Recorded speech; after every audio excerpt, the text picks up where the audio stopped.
Hey everyone, welcome back to my channel. In this video, I want to show you a wedding that I helped to decorate a couple of weekends ago. Guess what? My client asked me to create a balloon backdrop for her wedding. Yes, you heard me right. She wanted balloons for her wedding. So let's get into the setup because I want to show you how everything came out. And then make sure you stay tuned to the end of this video because I want to give you some tips. If you are decorating a wedding, I want to give you some tips based on what happened at this wedding. All right?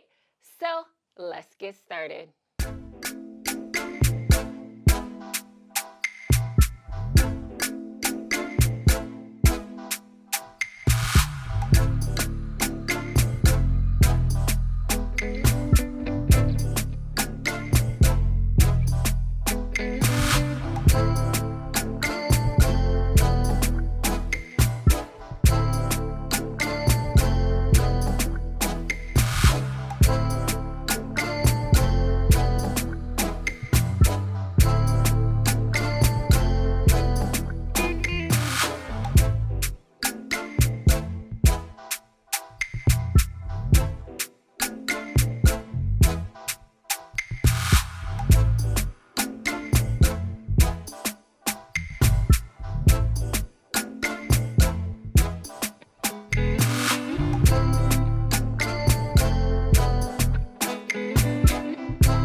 right, guys. So that was my balloon backdrop for the wedding. Let me know in the comments, what did you think? That was my first time creating a white balloon backdrop and adding the neon sign to it. So don't worry, if you have questions on how I did that, I'm gonna do a separate video walking you through it, okay? Now, let's get into the lessons learned because I do have a big lesson for you guys. Whenever you're decorating a wedding, number one, you want to make sure that you're doing a venue walkthrough.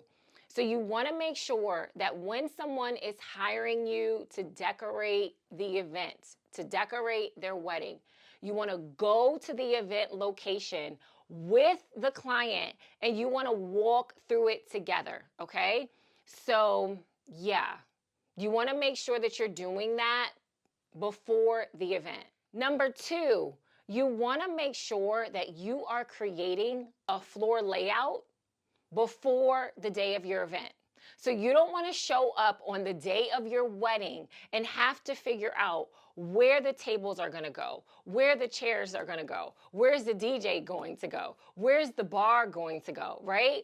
Like, you want to make sure that on the day of the event, you have all of that already figured out.